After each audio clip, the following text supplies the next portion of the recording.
Hola, buenas noches.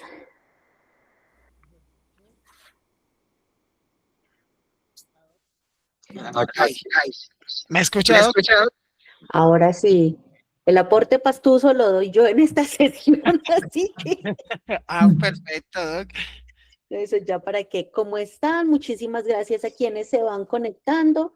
Les propongo que demos 2 a 3 minuticos. Si quieres, doctor Harold, pueden ir probando el compartir y todo mientras ya tenemos ya más de 15 personas conectamos, demos 2 minuticos más para empezar y respetar el tiempo de conexión de quienes nos acompañan. Gracias a las personas que nos están saludando. Hoy tenemos un tema con el abordaje de la hipertensión resistente. Ya vamos a hacer la presentación de nuestros colegas especialistas en medicina familiar, socios SOCUMED, que nos acompañan. Y pues de entrada también les vamos socializando. Recuerden que en el mes de septiembre tenemos un Congreso Nacional e incluso nuestros dos conferencistas de hoy también van a estar como ponentes en el quinto Congreso Colombiano de Medicina Familiar los días 2, 3 y 4 de septiembre en la ciudad de Bogotá. Si, para quienes son miembros SOCMEF, es sin costo y quienes no son miembros SOCMEF pueden realizar el pago, incluso si desean asociarse a la Sociedad Colombiana de Medicina Familiar, eso también se abona a la cuota de asociación. Entonces, vamos a esperar un ratito más y ya estamos con ustedes.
Bueno,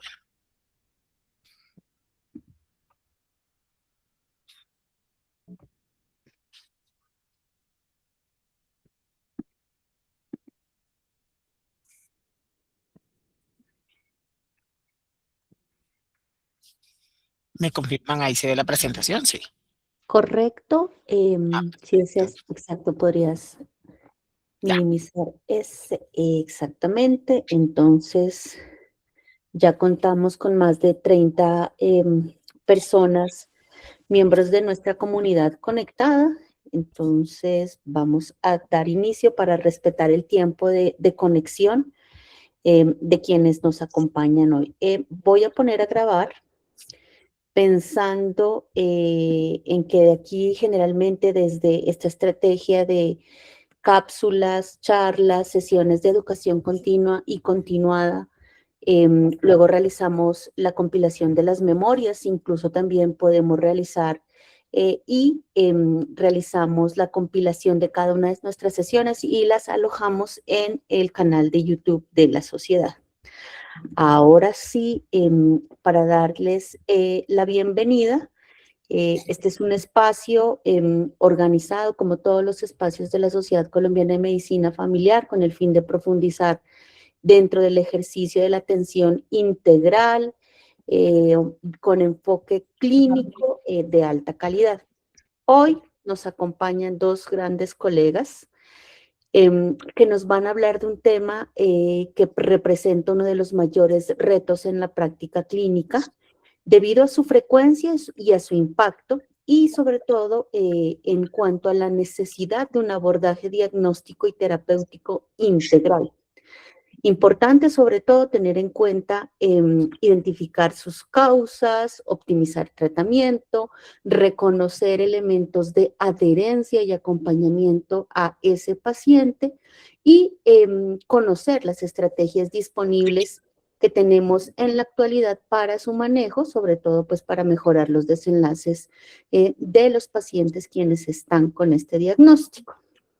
En esta sesión realmente me honra presentar a dos colegas egresados del programa de especialización en medicina familiar de la Universidad Fuchs, sobre todo que son colegas con gran calidad académica, clínica, de investigación y que sé que son unos apasionados por el trabajo relacionado con enfermedades cerebrometabólicas vasculares, con el tema de riesgo cardiovascular, y no solamente que son apasionados, sino que realmente son académicos y les gusta compartir e interactuar con nuestra comunidad de medicina familiar y disciplinas afines.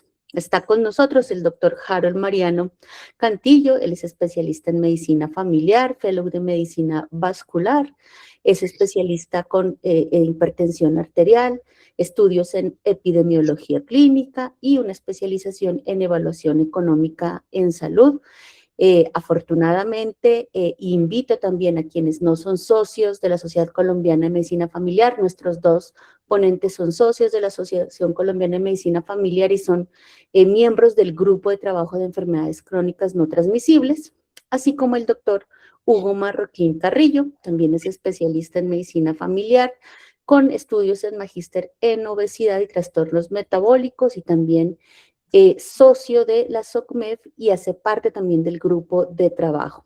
Les doy la bienvenida y muchísimas gracias para acompañarnos. Si alguno de ustedes tiene alguna pregunta, no duden en irla escribiendo en el chat y estaremos haciendo el intercambio correspondiente. Estimados colegas, muchísimas gracias por acompañarnos y ahora sí, es todo ustedes. Muchísimas gracias, profe, por esa presentación. Te dejo la palabra, Hugo. Arranquemos. Listo. Muchísimas gracias. De antemano les quiero pedir disculpas. Tuve, no sé, un problema logístico con la cámara, entonces no me puedo conectar, pero pues espero que me disculpen y por el medio del audio pues los acompañaré el día de hoy. De Mentira, es que antemano, gracias. hoy Muchas Hugo no se gracias a la peinó, sociedad. Señor, que Hugo no se peinó y por eso no pone cámara. es que la belleza no me acompaña el día de hoy, entonces no mentiras, realmente es un problema técnico, no sé cuál será. Pero como les decía de antemano, muchas gracias a la sociedad y muchas gracias al capítulo centro por darnos este espacio para hablar, como decía la doctora Karen, de este tema que es supremamente importante y es un tema diario en la consulta, no solamente de nosotros como médicos familiares, sino de los médicos que están alrededor de nosotros, médicos generales, médicos internistas y obviamente los cardiólogos. Entonces, ya dando inicio, Harold, me permites la segunda diapositiva. Gracias. Entonces, conflictos de interés, el grupo como tal, los expositores del día de hoy, el doctor Harold y yo, no tenemos ningún conflicto de interés con esta charla. Antes de esa diapositiva, les quiero hacer una pregunta y con esto quiero empezar la charla. ¿Cuántos de nosotros vimos pacientes hipertensos el día de hoy? No es necesario que lo digan, pero ¿cuántos de nosotros vimos pacientes hipertensos de hoy? Y la segunda parte de esa pregunta sería, ¿cuántos de nosotros tomamos la tensión arterial como lo indican las guías nacionales e internacionales? Y la última pregunta de esta diapositiva sería, ¿cuántos pudimos ver pacientes hipertensos resistentes e hicimos los ajustes requeridos con esos datos que teníamos? Es una pregunta que le dejamos ahí y al final de la presentación cada uno podrá responder. La siguiente. ¿En cuántos les gusta el cine? Yo creo que a muchos, yo creo que es el sitio o es el filtro para muchos de nosotros cuando estamos cansados. Y ahí ustedes pueden ver el DeLorean, una película supremamente taquillera con 3 películas. Y esto nos lleva hacia el pasado de la hipertensión arterial. Hace mucho tiempo nosotros tenemos el mismo armamental farmacológico, tenemos muchos medicamentos, pero no hemos avanzado mucho en esto, pero sí hemos avanzado mucho en la calidad de la información que tenemos. Tenemos nuevas guías, tenemos información mucho más robusta, contamos ahora con la medicina basada en la evidencia. Y bajo estos parámetros tenemos que empezar a manejar la hipertensión. No tenemos que manejar la hipertensión como un solo evento, sino como un evento múltiple. Por eso, lastimosamente, la hipertensión y la hipertensión arterial resistente sigue siendo como el amigo feo del grupo, al que nadie quiere, al que nadie presenta y al que siempre pregunta, ¿es bonito o es feo? Y aquí tenemos las 5 S de la hipertensión arterial, bastante importante. La primera S, tenemos un subdiagnóstico, tenemos un subtratamiento y tenemos un subcontrol de la tensión arterial. Basado en esto, solamente el 54% de los pacientes que son hipertensos saben de su diagnóstico. El 42% de los pacientes tienen un tratamiento. Y lo más grave de esto es que solamente un 21% de los pacientes tienen controlada la tensión arterial.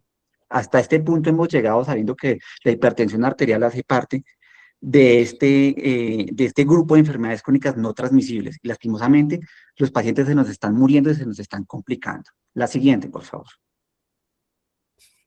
Basado en esto, el grupo de interés en enfermedades crónicas no transmisibles hace partícipe a todos nuestros compañeros del modelo integrado de hipertensión arterial resistente para atención primaria. Y empezamos con esta paradoja del elefante y las 7 personas. Estas 7 personas, esto es una paradoja india, donde cada persona que está ahí es una persona ciega y toca una parte diferente del elefante. Uno va a tocar la cola y va a decir que es una cuerda, otro va a tocar la nariz y va a decir que es una serpiente, otro va a tocar la oreja y va a decir que es un tapete. Y si se dan cuenta, cada uno tiene la razón. Y si hasta este punto nos acompañan, se van a dar cuenta que lastimosamente tiene la información segmentada.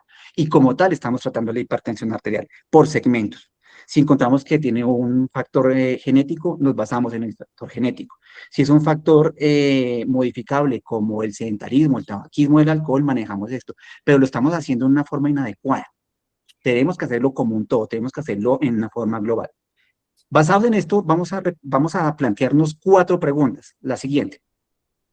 La primera pregunta será, ¿es realmente este paciente hipertenso? ¿Y es realmente un paciente hipertenso resistente?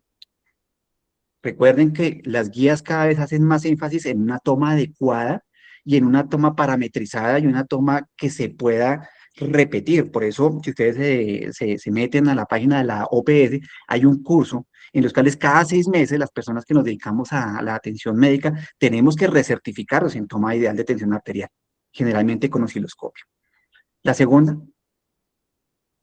pregunta que nos tenemos que plantear es ¿cuál es el mecanismo fisiopatológico que nos lleva a este paciente a ser un paciente hipertenso resistente? ¿Cómo hacemos para tener ese paciente hipertenso? La tercera, perdón. La siguiente es buscar qué etiopatogenia tiene el paciente. ¿Por qué este paciente está llegando a una hipertensión arterial no controlada resistente? Y la última pregunta que nos vamos a responder el día de hoy es cómo tratarlo. Es acercarnos a un tratamiento individualizado. Y esto lo vamos a ir sacando a medida que vayamos siguiendo. Entonces, empecemos. La primera parte es la definición. Y es aquí donde muchos nos confundimos porque es una definición bastante larga. El paciente hipertenso resistente es aquel paciente que tiene 3 medicamentos. Es un paciente hipertenso no controlado en los cuales debemos tener unas mezclas ideales, estamos hablando de relaciones farmacológicas razonables y complementarias, en los cuales debemos tener medicamentos como los ARA2, como los IECAS, y un diurético tiacídico o tiacídico-like. Y a pesar de esto, el paciente no se controla. Y la otra parte que complemento esta definición es que el paciente puede ser una hipertensión arterial controlada, pero está necesitando 4 medicamentos de diferentes clases. Importante esta definición, porque de aquí para adelante, pues vamos a desglosar el resto de la presentación. De aquí vamos a mirar la prevalencia.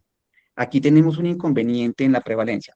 Si la leemos de los estudios o ensayos clínicos, si vamos a ver los estudios en vida real, vamos a encontrar una prevalencia, pero si miramos los estudios o los ensayos clínicos, vamos a tener otra prevalencia. Hasta el punto que miren los datos, encontramos que estamos entre el 9.4 y el 48.5% de prevalencia. O sea, esto es muy heterogéneo. Y lastimosamente, si vemos el CIE-10, no hay un CIE-10 que nos diga hipertensión resistente. Seguimos con el mismo CIE-10, el 1.10X. Y lastimosamente el sistema no puede tomar esos datos pues, para mejorar la estadística. La siguiente, por favor. Este artículo que estamos proyectando, este artículo se llama el estudio Jafiri, porque aquí encontramos un concepto nuevo, que es la hipertensión arterial resistente aparente. ¿En qué consiste o qué nos da este concepto? Es aquel paciente en el cual estamos sospechando la hipertensión resistente, pero no la hemos confirmado. Entonces, este estudio Jafiri, que se publicó en el 2024, es un estudio de vida real, es un estudio observacional, retrospectivo, y coge las bases de datos más importantes de los Estados Unidos. Y ellos lo que querían era responder una pregunta sencilla. ¿Qué tan frecuente es la hipertensión arterial resistente aparente? Al final del estudio, lo que ellos también querían mirar era cuáles eran los factores clínicos predisponentes para la aparición de esta alteración. ¿Cuál fue el resultado? Realmente la prevalencia de esta hipertensión arterial resistente está entre el 11 y el 16%. ¿Qué significa esto? Que 1 de cada 6 pacientes corresponden a esta definición, o 1 de cada 9 dependiendo la base que tome, ya sea la base de Florida o la base Rich. ¿Qué quiere decir esto? Que tenemos un nuevo subdiagnóstico que meter para estos pacientes. ¿Y cuáles fueron esos factores clínicos que encontramos? O que se encontró en ese estudio Jafiri. Lo que encontramos en la mayoría de nuestros pacientes, un paciente hipertenso no es un paciente aislado. Un paciente hipertenso tiene bastantes comorbilidades y esto aumenta la probabilidad de que el paciente fallezca y fallezca temprano. ¿Cuáles fueron? Un paciente con un índice de masa corporal asociado a obesidad o asociado a sobrepeso. Un paciente diabético, un paciente con falla cardíaca y un paciente hipertenso. Y aquí viene una pregunta para los médicos que nos acompañan. ¿Esto es diferente a lo que vemos nosotros en la consulta clínica? Probablemente es lo que vemos todos los días porque este grupo de pacientes es lo que vemos en la consulta. Entonces hay que tenerlo ya en el radar. Todas estas comorbilidades hay que asociarlas. En este impacto clínico, en esta diapositiva que estamos presentando, pues vemos a una modelo mexicana, no vamos a decir el nombre, pero esto retrata lo que pasa con los pacientes. Los pacientes hipertensos caen y caen duro. Y cuando hablamos de que caen y caen duro, son pacientes que se mueren y se complican. Y se nos mueren y se nos complican en las consultas de los médicos generales o en las consultas de nosotros. Este estudio que se llama el Al-Halat es un estudio que se publica en el 2014. La pregunta que ellos se plantearon para sacar este estudio era comparar la mortalidad y la morbilidad en los pacientes hipertensos y comparado con los pacientes hipertensos resistentes. ¿Cuál fue la respuesta? O sea, más o menos cuánto fue la población. Ellos tomaron una población de 14.000 pacientes y solamente de estos 14.000, 1.800 se metían dentro del concepto de la hipertensión arterial resistente. ¿Cuál fue la sorpresa? Pues realmente no hay sorpresa. La mortalidad y el riesgo de que estos pacientes se complicaran fueron por varios ítems y el ítem principal fue la enfermedad renal crónica. 95% de esta población se complicó con enfermedad renal y no enfermedad renal cualquiera, enfermedad renal terminal. Una enfermedad que actualmente hace parte de la cuenta de alto costo para nosotros. 95%, imagínense, solamente ese dato. 88% de enfermedad de insuficiencia cardíaca congestiva y 57% fallecieron por una enfermedad cardiovascular. Ya podemos vislumbrar la importancia de un diagnóstico adecuado y un tratamiento por metas, de un tratamiento personalizado para los pacientes hipertensos resistentes. La siguiente. Ahora bien, este estudio, y perdonarán mi inglés estadounidense, pero este estudio se llama el ASPCCD2. Es un estudio sueco que se publicó en el 2018. Ellos querían responder a otra pregunta. Era, ¿qué tanto se complican o se mueren los pacientes atendidos por parte de medicina general comparando pacientes hipertensos e hipertensos resistentes? Pues aquí la definición o el concepto no fue diferente. La mortalidad de estos pacientes por hipertensión arterial resistente fue el doble por falla cardíaca, casi el doble, 84% de mortalidad por eventos cardíacos. Entonces, vamos siguiendo un hilo conductor en donde nos damos cuenta que los pacientes hipertensos se nos siguen complicando y se nos siguen muriendo. La siguiente.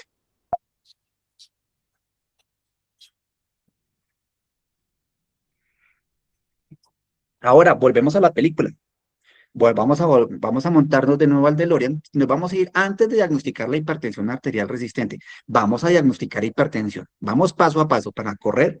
Primero hay que gatear. Entonces vamos a gatear con esta algoritmo.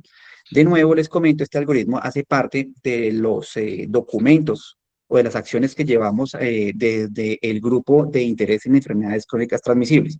Y obviamente pues va a quedar a disposición de todos los médicos que lo requieran. Vamos a basarnos inicialmente en la parte derecha del algoritmo, donde está la hipertensión estadio 1 y estadio 2. Entonces, ¿qué debemos hacer con esto? La siguiente. Tenemos ese paciente y tenemos la sospecha, la gran sospecha de la confirmación de tensión arterial alterada, hipertensión estadio 1 o hipertensión estadio 2. Las recomendaciones actuales de las guías es que utilicemos los recursos que tenemos para diagnosticar a estos pacientes. Utilizamos primero el mapa.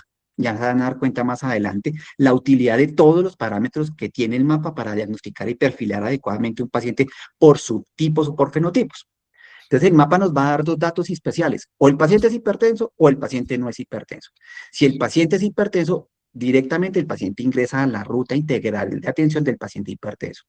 Si el paciente no es hipertenso, si el dato sale negativo, el paciente no es que no se debe, el paciente no se debe seguir, al contrario, el paciente debe seguirse, el paciente debe seguirse tamizando.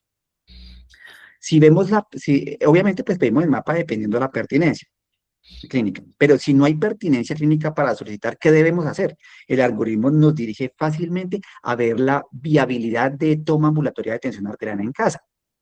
Hay un dato importante que debemos explicarle, y como tal la toma de tensión arterial ambulatoria tiene un protocolo, y ese protocolo ya está establecido, ya yo creo que todos lo conocemos, simplemente es dárselo a conocer en palabras fáciles, tanto al paciente como a su cuidador. Debemos tener tensiómetros validados y tensiómetros calibrados, cuestión que nos limita un poquito la toma adecuada de la tensión arterial. Sin embargo, debemos analizar los datos que nos dan los pacientes, nos dan los cuidadores. Si encontramos que las tensiones arteriales están en la casa alteradas, están por encima de 130/80, la respuesta es bastante fácil, el paciente es hipertenso. Si el paciente no es hipertenso, no lo sacamos de la guía, simplemente lo mandamos a hacer un control anual, incluso lo podemos mandar a la ruta de promoción y mantenimiento de la salud para hacer el seguimiento. Pero tenemos una tercera opción. ¿Qué pasa si el paciente no tiene la viabilidad de tomarse la tensión arterial? Pues fácil, hacemos lo que hacemos todos los días en la consulta de medicina familiar. La toma adecuada de la tensión arterial. Entonces, hacemos la guía, tomamos la tensión arterial en 2 consultas diferentes, espaciadas con un tiempo entre 1 y 4 semanas, analizamos los datos y tomamos la misma decisión que tomamos todos los días. O el paciente sale positivo para hipertensión, se va para la ruta, o el paciente queda en observación. La siguiente. Aquí hay una cosa importante, y lo tenemos como primicia, ya se los voy a comentar. A mano izquierda de sus pantallas van a ver todas las ondas que encontramos de los mapas cuando los solicitamos. Y a mano derecha van a ver una cuadrícula con una cantidad de datos en donde está la presión arterial sistólica, la diastólica, la frecuencia cardíaca. Esto es un producto que también hemos realizado en conjunto con todos los médicos que están en el grupo de interés, y esto nos ayuda a perfilar los pacientes para mirar los subtipos de hipertensión arterial, que la vamos a ver. Pero esto es tremendamente importante porque esto va a ser parte de los talleres que vamos a empezar a dictar, y ya están en fase final, estamos en fases de pruebas, sobre la lectura adecuada de monitoreos tensionales y la parte de cardiografía y mecánica vascular. Entonces, yo creo que muy pronto vamos a tener la posibilidad de compartir con todos ustedes esta calculadora, que va a ser gratis, y cada uno de los participantes la va a tener para poder utilizarla en su consulta. La siguiente. Una diapositiva importante, pero no nos vamos a detener mucho en su lectura, simplemente son los datos que debemos tener para corroborar las tensiones arteriales dependiendo el ámbito donde lo tengamos. Consulta en el consultorio, consulta en casa o consulta ambulatoria, y el mapeo. Las 2 siguientes, por favor, eso. La siguiente. Entonces vamos a dejar un momentico para que cada uno de los participantes pueda tomarle la foto. Y cuando tengan alguna duda, pues lo sacan en su consultorio y corroboran los datos para poder atender sus pacientes o poderlos perfilar. Listo. Y aquí hacemos otra pregunta importante. ¿Qué es superior, el AMPA o el MAPA? Realmente ambos tienen una importancia supremamente importante, porque cuando veamos los subtipos vamos a mirar unos subtipos de hipertensión, que es la hipertensión de bata blanca y la hipertensión enmascarada. El monitoreo ambulatorio, o sea, el AMPA, nos ayuda mucho a perfilar estos pacientes porque son los que aumentan el riesgo cardiovascular. Nos ayuda para hacer diagnósticos, nos ayuda para hacer seguimientos y ajuste de tratamiento.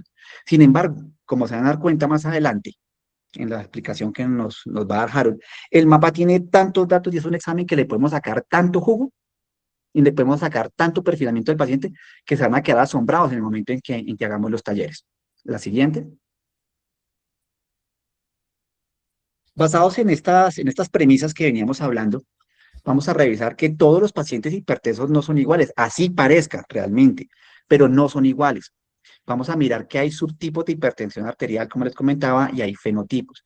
Pero para iniciar esta parte, vamos a mirar los subtipos y vamos a tomar dos variables importantes, las tensiones arteriales tomadas en la casa y en la consulta, y los subtipos dependiendo de las valoraciones, las variables clínicas que encontremos en esos pacientes.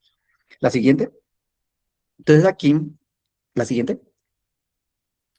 Aquí vemos los tipos de hipertensión dependiendo de la correlación con los datos y el registro que hagamos. Lo mismo, vamos a dejar la diapositiva para que le puedan tomar los datos, puedan tomar la captura y utilizarla. Pero aquí quiero hacer una salvedad muy importante en lo que es la hipertensión de bata blanca y el fenómeno de bata blanca. La pregunta es muy buena, pero realmente la respuesta es mucho mejor. La hipertensión de bata blanca es aquella que encontramos en los pacientes que vemos en la consulta no son hipertensos. Tenemos las consultas elevadas en consultorio y no en la casa. No aumenta mortalidad en estos pacientes, pero hay que tenerla en cuenta. Pero cambia completamente los pacientes con efecto de bata blanca, que son los pacientes que sí son hipertensos, que sí son resistentes, que encontramos las tensiones arteriales elevadas en la consulta, pero no en la casa. La mortalidad no aumenta. Pero hay un problema importante aquí, es que estos pacientes intensificamos el tratamiento antihipertensivo y son los pacientes que se nos hacen hipertensiones ortostáticas en la casa y son los que se sincopean y son los que tienen problemas secundarios. ¿Cuál es la importancia de este dato? El 40% de los pacientes con hipertensión resistente tienen efecto de bata blanca. Entonces hay que tenerlo en cuenta cuando hagamos el análisis tanto del mapa como del AMPA, porque la recomendación es hacer el seguimiento de esa forma. Acá en este concepto miramos la parte de las variables clínicas y vamos a encontrar 4 cosas importantes. La primera, la hipertensión sistólica aislada. La siguiente. En esto, como su nombre lo dice, la hipertensión arterial sistólica aislada, tenemos la sistólica aumentada, la diastólica está normal, pero la presión de pulso está mayor de 50. La siguiente. Y aquí lo que predomina realmente es la rigidez arterial. Pero ojo con este dato. No aplica para todos los pacientes. Cuando estemos en los talleres se van a dar cuenta que cuando miremos pacientes adolescentes y pacientes jóvenes, este mecanismo aplica pero de una forma diferente. Entonces tenemos que aprender a conocer esas variables. Cuando tenemos el paciente hipertenso con hipertensión arterial diastólica aislada, vamos a tener un comportamiento similar. Presión arterial sistólica normal, diastólica elevada, pero aquí la presión de pulso va a estar baja. ¿Y cuál es el mecanismo fisiopatológico que nos lleva a esto? Una disfunción del sistema autonómico con una predominancia del simpático. Bajamos, estamos en la parte inferior y encontramos el dato de hipertensión arterial sistodiastólica convergente. No se estresen por estos nombres, no se estresen por estos datos. Cuando estemos en forma presencial se van a dar cuenta de lo fácil que es. Aquí tenemos tanto la sistólica elevada como la diastólica elevada, la presión de pulso va a estar por debajo de 50 y aquí el mecanismo que nos acompaña es la disautonomía simpática. Y la hipertensión arterial sistodiastólica divergente, tenemos los mismos datos de elevación, la presión de pulso baja de 50, la presión alta, perdón, de 50, pero aquí hacemos una mezcla de los factores etiopatológicos, disfunción autonómica y rigidez arterial. Acá todavía el mecanismo no está muy claro, entonces tendríamos que ver la presión de pulso como mecanismo para poder perfilar este paciente. La siguiente. La siguiente. Listo. Entonces, esta es como la respuesta de estas 4 incógnitas que nos poníamos al principio. Tenemos los subtipos, tenemos esas variables etiopatológicas y vamos a utilizar los medicamentos que por este perfilamiento que estamos haciendo vamos a iniciar. Todos, absolutamente todos pasamos por esta charla, pasamos en cardiología, pasamos en nuestro caso con Harold Mariano, y todos sabemos el ABCD de la medicación para el manejo de la hipertensión arterial. En este paciente de la hipertensión arterial diastólica, que es el paciente más joven, que es el que más predomina en este curso de vida, vamos a encontrar la B, vamos a hablar específicamente de beta bloqueadores, la C, que vamos a hablar de calcioantagonistas, pero específicamente vamos a hablar de los calcioantagonistas dihidropiridínicos. Estamos hablando de nifedipino y amlodipino, las otras moléculas no. Y vamos a hablar de mezcla de medicamentos o coformulaciones o medicamentos duales, que son los beta bloqueadores y los calcioantagonistas. Cuando hablamos de la hipertensión yo odio esa arterial, etapa de la vida, pero el ciclo vital a mí me da pavor, le tengo miedo. Yo sí quisiera, yo al Todos principio dije que no tenemos quería miedo al más hijos, ciclo pero a vital. mí me parecen tan lindos Por los favor, niños, les pero ay, sugerimos. yo veo tanta eh, situación que prefiero. creo que la doctora Susana tiene el micrófono abierto. Yo sé que es complicado esas Está muy etapas de rebelde. vida, pero doctora Susana, Espérate, pues si dice un chisme. No era No, un chisme ¿cómo del así? ciclo vital, muchachos. no, bueno, Yo creo que ese chisme está más, pero si quiere, doctora, siga. Tranquilo, listo, podemos Mentiras. continuar. Sigamos con la explicación. Entonces, las variables que vamos a mirar en los subtipos son todas estas cuestiones que nos llevan a que la tensión arterial se eleve y no se controle. La complacencia arterial, la resistencia vascular, el índice cardíaco e incluso la edad. Cuando vamos a la hipertensión arterial diastólica, vamos a mirar coformulaciones o medicaciones duales. El A más C, entonces el A hace relación a los ARA2 y a los IECA, los C ya los habíamos hablado, que son los anticálcicos. La D hace referencia a los diuréticos. Los diuréticos se van a dar cuenta que va a salir uno con D2, que ya está ahí en la hipertensión sistólica divergente. Y esos diastólicos D2 son los diastólicos de segunda generación. Hacemos relación o hacemos referencia a la indapamida y a la clortalidona.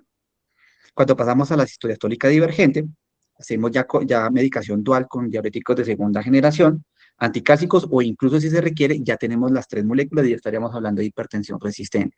Y la hipertensión arterial sistólica aislada es la más común en el adulto mayor y aquí tenemos digamos que un punto aparte, es que los pacientes adultos mayores, aquí nos adelantamos un poquito, por encima de 80-85 años, podríamos llegar a manejarlos con monoterapia dependiendo variables como su edad, la supervivencia a corto plazo, si es frágil y si tiene disminución o si tiene pérdida de su independencia para sus actividades avanzadas, instrumentales y básicas de la vida diaria. Y acá hay un grupo farmacológico que lo vamos a ver más adelante, que son los vasodilatadores. Ejemplo, minoxidil y la hidralazina. La siguiente. ¿Cuál es la meta? Obviamente empezamos de las preguntas y estamos terminando en la meta. La meta es llevar a las tensiones arteriales por debajo de 120-80 sin causar deterioro o causar daño al paciente. Es una meta importante. Realmente hay pacientes tan hipertensos que llevan tanto tiempo en contacto con la enfermedad que si logramos esta meta, probablemente llevemos a episodios de hipotensión ortostática, llevemos a deterioro de la función cardíaca e incluso a deficiencia, a alteración, perdón, de la función renal. Entonces, debemos bajar la tensión arterial en número, realmente por debajo de 120-80, pero sin afectar al paciente. Obviamente, la siguiente, sin hacer daño colateral. En esta diapositiva me parece muy chévere porque yo creo que muchos hemos pasado por esto. Muchas veces llevamos el regalo que no es, o muchas veces ni siquiera llevamos el regalo y nos vemos afectados por aquella persona que sí está enamorada. Entonces, pilas con eso, compañeros. Entonces, la importancia, esto podemos identificarlo de dos formas. ¿Es importante la reducción de la tensión arterial o es importante no permitir la elevación de la tensión arterial? Se puede leer de ambas formas. Cuando miramos que el aumento de la presión arterial sistólica por encima de 20 y la diastólica por encima de 10, eso ya nos aumenta mortalidad. Y si lo asociamos a las enfermedades que están relacionadas con el hipertenso, como la diabetes, el colesterol, la falla cardíaca, incluso la apnea del sueño, la mortalidad va a disparar. Pero mirando esta diapositiva, solamente la reducción de 10 milímetros de mercurio en la sistólica y 5 en la diastólica nos va a reducir un 20% de la mortalidad por eventos cardiovasculares, 15% en la mortalidad por todas las causas, 35% en eventos coronarios, y miren tan importante este dato que es el que más pesa, falla cardíaca. Esto se correlaciona idealmente con todo lo que veníamos hablando de los estudios de vida real de hipertensión arterial resistente. La siguiente.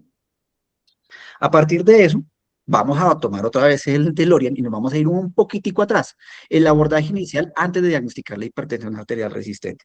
Este es otro flujograma que nace de la motivación de esta charla y también se los queremos compartir, y es el de la tensión arterial en poblaciones especiales. Entonces, estos pacientes que están en poblaciones especiales no van a entrar en este proceso, o sea, no van a entrar a esta ruta. Si los pacientes no hacen parte de esta población especial, la siguiente, vamos a valorar ¿Empezamos con monoterapia o empezamos con terapia dual? Ya habíamos hablado que los adultos mayores son los que se pueden ir al brazo derecho de la monoterapia. Y empezamos los medicamentos, idealmente los que tengan estudios de riesgo cardiovascular, que tengan cardioprotección y que tengan nefroprotección. Eso lo vamos a ver más adelante. Si estos pacientes no están con monoterapia, pues vamos a hacer lo mismo que hemos venido diciendo en toda la presentación. Vamos a hacer valoración de 4 a 6 semanas y vamos a mirar si el paciente responde o no responde. Si el paciente es respondedor, se queda con monoterapia. Si el paciente no responde, se va al tratamiento farmacológico dual. Aquí falta una cosa importante que siempre lo decimos en todas las presentaciones, es que los pacientes deben, independiente de la terapia farmacológica, tener terapia no farmacológica, cambios del estilo de vida, de actividad física, alimentación, sueño y manejo de su salud mental. Entonces, vamos a la terapia dual. ¿Qué hacemos con la terapia dual? Empezamos con las dosis bajas recomendadas de la tensión arterial. A más C o A más D, la que ustedes quieran, perfilando el paciente. Si tiene enfermedad cardíaca, si tiene enfermedad renal, pueden perfilar los ARAOs o pueden perfilar los IECAS, dependiendo de esto. Hacemos el seguimiento de 4 a 6 semanas. Si el paciente se controla, el paciente continúa con este manejo. Si el paciente no se controla, no vamos a poner un tercer medicamento. Lo que vamos es a llevar la combinación a la dosis máxima recomendada o a la dosis máxima tolerable. Es diferente hablar de la meta máxima del medicamento antihipertensivo asociado a otra enfermedad. Es diferente el uso del valsartán en falla cardíaca o la dosis máxima de hipertensión. Son dosis diferentes. Y lo que dicen los artículos, lo que dicen las guías, es llevarlo a la dosis máxima recomendada y tolerable por el paciente. Entonces, hacemos la titulación de los medicamentos y hacemos el mismo seguimiento de 4 a 6 semanas. ¿El paciente cumple metas? Sí, se queda con esa medicación. Si no, hacemos el uso del tercer medicamento. Si empezamos anticálcicos, ponemos diurético. Si tenemos diurético, ponemos anticálcico. Pero esto ya va a las dosis máximas. Hacemos el control de las 4 a 6 semanas y miramos, paciente entra a metas, lo dejo quieto. Y si el paciente no entra a metas, sospechamos hipertensión arterial resistente. Descartamos pseudo-resistencia y empezamos a descartar secundariedad. Esta parte es bastante importante, descartar o confirmar si el paciente está tomando los medicamentos. Yo creo que esto es pan diario de nuestra consulta. Como esta es patología aparentemente es asintomática, el paciente no tiene a veces compromiso. No me duele, no me molesta, entonces no me tomo el medicamento, no me pasa nada y vuelvo al círculo vicioso. Por eso la importancia de que el paciente se tome el AMPA, porque hace que el paciente se apropie de su enfermedad. Y eso hace que se disminuya la pseudoresistencia. Si ya descartamos la pseudoresistencia, si utilizamos la escala de Morisky, sabemos que el paciente se toma los medicamentos. Si hablamos con el familiar, creamos alarmas, creamos algún método para que el paciente se tome los medicamentos y verificamos, ya estamos hablando de una alta sospecha de una hipertensión arterial resistente. La siguiente. Muy bien. Bueno, ¿Listo? Hugo, perfecto. Muchísimas gracias. Aquí ya dejemos a Harold para que siga con la charla. Listo, no, muy bien el abordaje de esa primera pregunta y miren todo lo que se derivó de establecer si en realidad el paciente es hipertenso, si es hipertenso resistente. Ahora vamos a contestar a otras 3 preguntitas asociadas. ¿Cómo hace el paciente para tener esa hipertensión? Es decir, ¿qué mecanismo fisiopatológico que hay detrás? Posteriormente vamos a identificar cuál es su etiopatogenia y si esta es reversible. Y por último vamos a hacer la aproximación terapéutica. Y vamos a seguir con la misma metodología. Ahorita vamos a tratar de abordar el problema en forma completa, la visión integral del problema, donde nos va a cambiar totalmente el abordaje, ¿no? Entonces, para esto, este Page hace mucho tiempo nos habló sobre los diferentes mecanismos que están detrás de un paciente hipertenso, que son lo que ustedes observan ahí. Pero como siempre, y cuando estábamos en la docencia con los residentes, siempre me gusta simplificar un poco y uno podría simplificar el mosaico de Page en estos 3 pilares, y es un buen bloqueo del sistema renina-angiotensina-aldosterona, un buen bloqueo de la vasoreactividad con un calcio antagonista y un buen bloqueo de la retención hidrosalina con un diurético. ¿Alguien tiene el micrófono abierto? No sé, Hugo, si eres, por ahí me verifican. Entonces, el objetivo es verificar cuál de estos mecanismos es el que está ocasionando ese descontrol cuando estamos el paciente hipertenso con resistencia. Recuerden que ya vamos con 3 medicamentos, viene con A, viene con C, viene con D, no está controlado y en ese momento yo digo, ¿qué está pasando con mi paciente? Y en esto salen 2 preguntitas que son, por decirlo así, un poquito disyuntivas, que por un lado puede que no esté bloqueando adecuadamente alguno de estos tres mecanismos y lo que yo tengo que hacer es mejorar ese bloqueo, o por el contrario, puede que esté ya otro mecanismo involucrado que necesito adicionar otro medicamento completamente diferente. Y miren que ambos tienen un abordaje diferente. Mientras que en este voy a reforzar alguno de estos, A, C y D, el otro ya nos exige un mecanismo adicional para el control. Simplificando entonces la teoría, recuerden la fórmula de hipertensión arterial, desde pregrado nos las he enseñado, donde el componente del gasto cardíaco, perdón por acá que me está molestando acá, el componente del gasto cardíaco puede ser por un exceso de volumen o aumento de las resistencias. Y ese exceso de volumen puede ser por un exceso de sodio, de efecto de la natriuresis, y este aumento de la resistencia ya tiene mecanismos de vasorreactividad y un sistema renina-angiotensina-aldosterona o un sistema adrenérgico bastante aumentado. Uno normalmente, como lo estaba comentando, uno hace un bloqueo y ojalá que ese bloqueo sea dual en los pacientes que tengan criterio. Recuerden que en monoterapia lo que dijo Hugo, pero yo puedo hacer un bloqueo de este exceso de volumen, listo, por este lado, o yo puedo hacer un bloqueo de la vasorreactividad o del sistema renina-angiotensina-aldosterona de esta manera.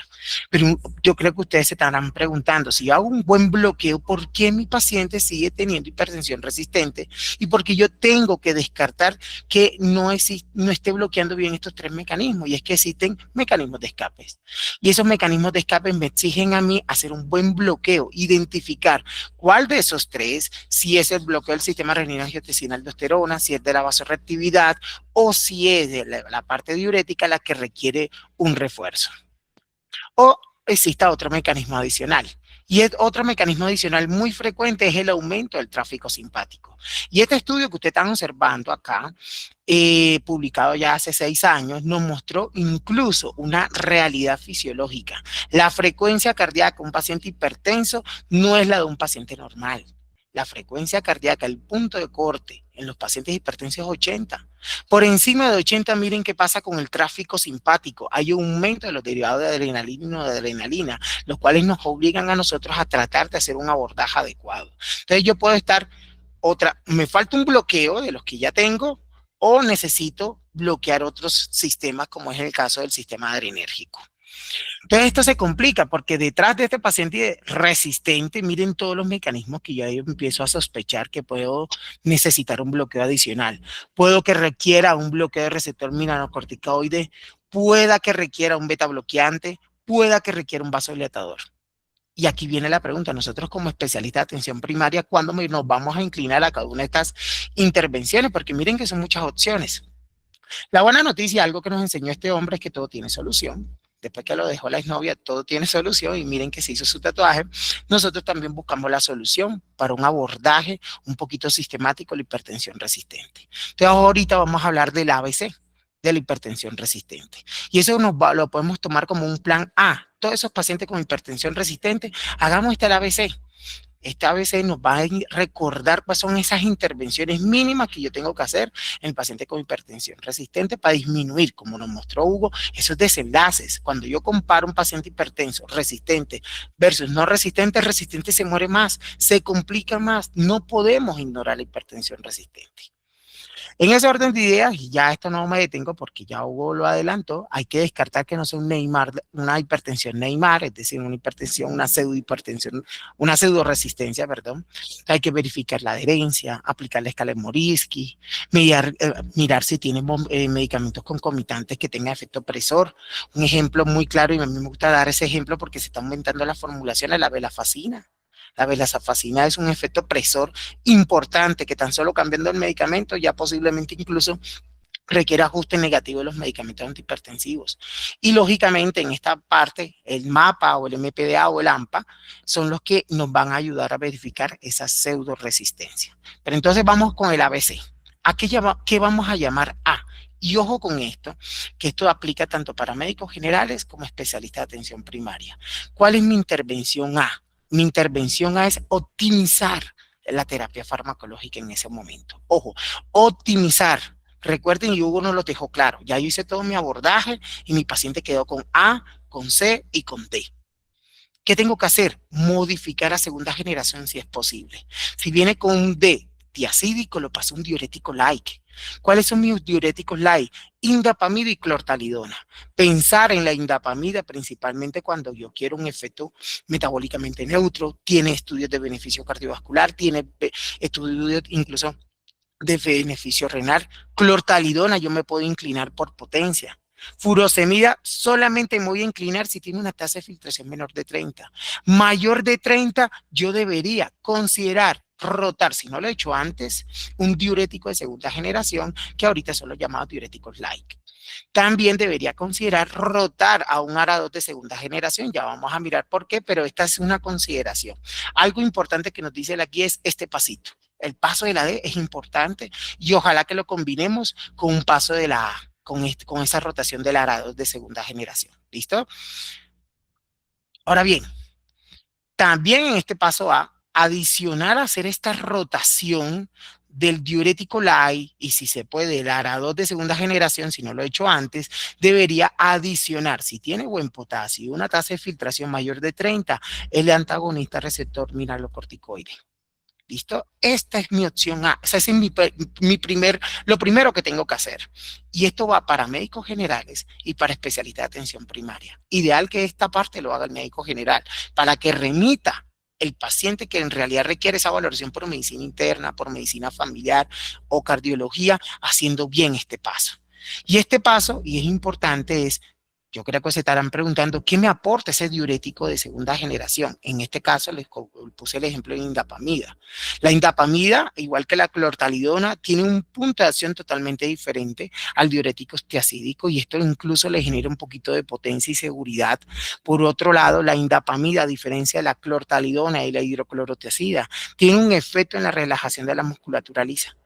Entonces miren que tiene un doble efecto. Por un lado, un calcio antagonista débil y por el otro lado, su efecto diurético como tal que ya lo conocemos.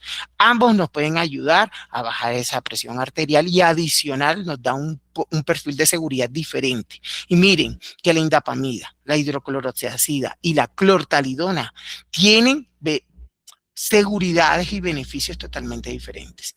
Mientras que la indapamida y la clortalidona tienen estudios de beneficio cardiovascular, la hidroclorotiazida lo tiene muy variable y no incluso considerada.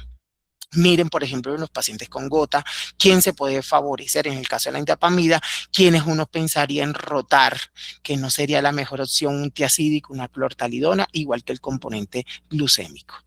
Eso tan solo para recordarles que tenemos opciones y que el aporte de los diuréticos de segunda generación es clave. Ahora bien, ¿cuál es el aporte que da si yo roto un ARA2 de segunda generación? Los ARA2 de segunda generación comparados con el valsartán, sí generan un plus adicional.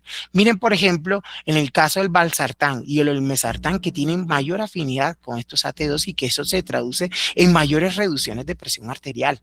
Eso quiere decir que todos los ARA2 no son iguales. Nos falta estudios cabeza a cabeza. El ibersartán es el único que tiene así cabeza a cabeza y está en curso el mesartán y algunos del valsartán, pero miren que incluso desde su farmacocinética tienen plus diferente y su comportamiento en reducción de 24 horas también son diferentes, que podemos considerar en este paso cuando queremos rotar el ARA2. Entonces estamos en esta parte A, roto diurético, si no lo he hecho antes, roto ARA2, si no lo he hecho antes. Si es posible, no es obligatorio, incluso las guías aclaran que no es que sea obligatorio, pero adiciono la E.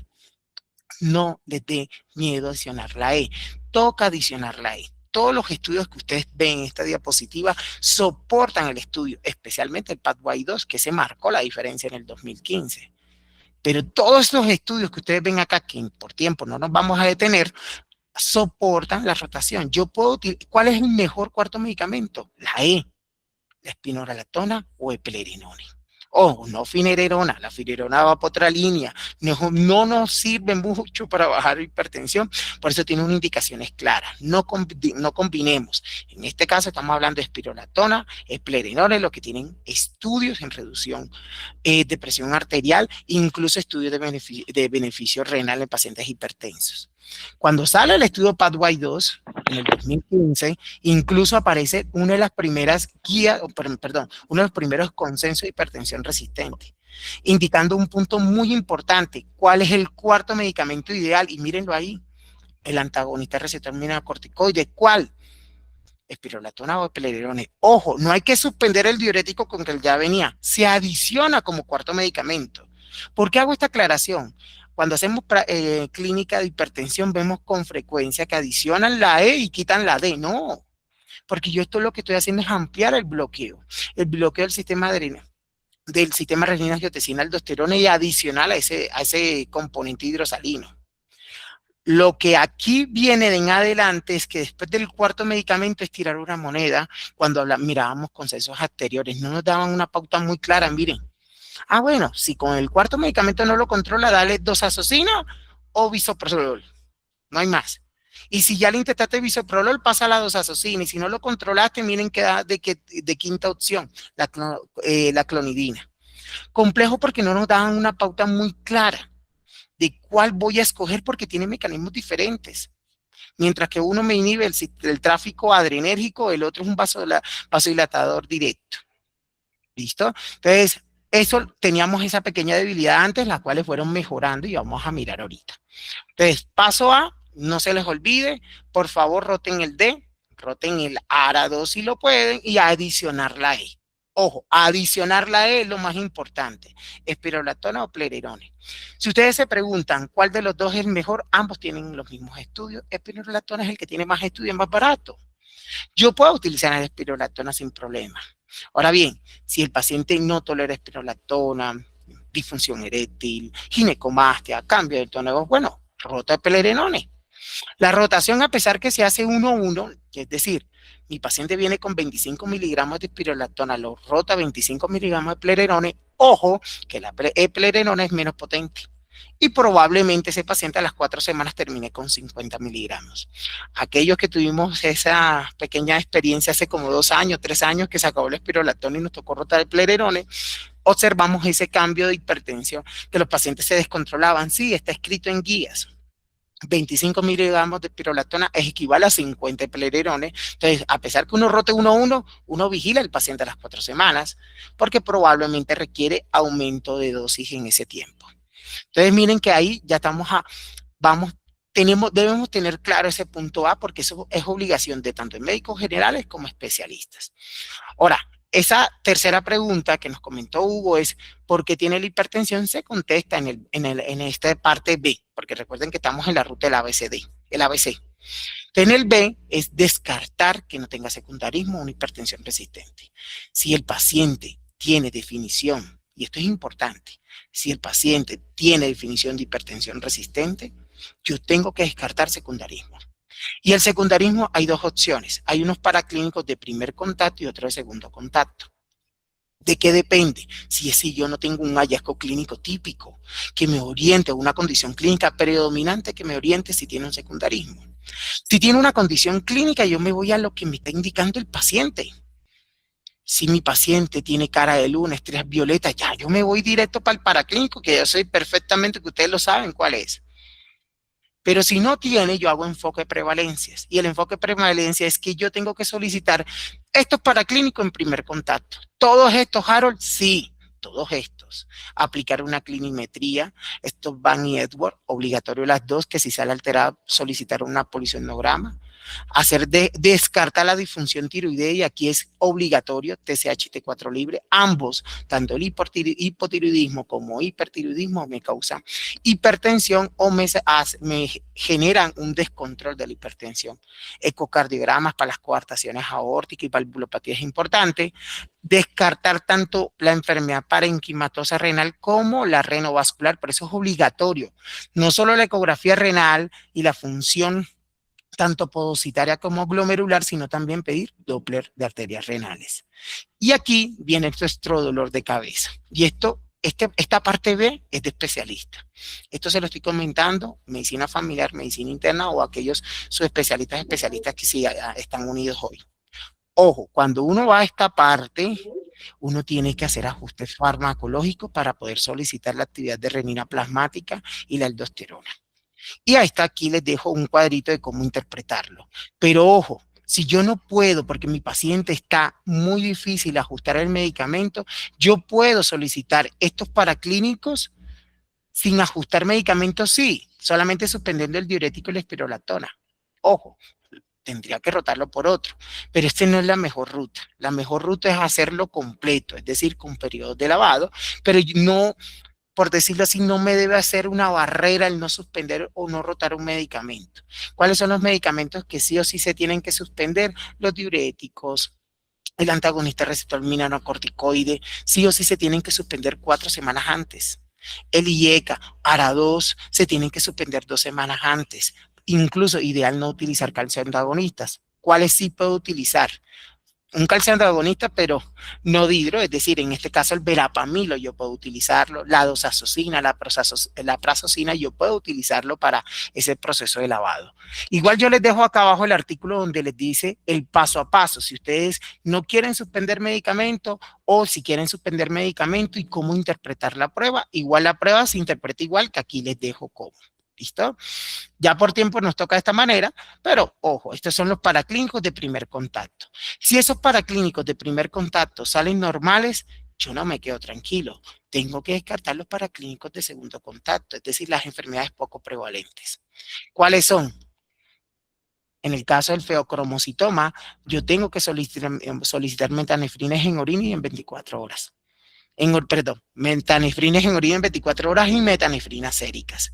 El vandélico ya se demostró que tiene alta variabilidad, que lo puedo solicitar, mas no puede ser único. Sí o sí debo solicitarlo acompañado de estos dos.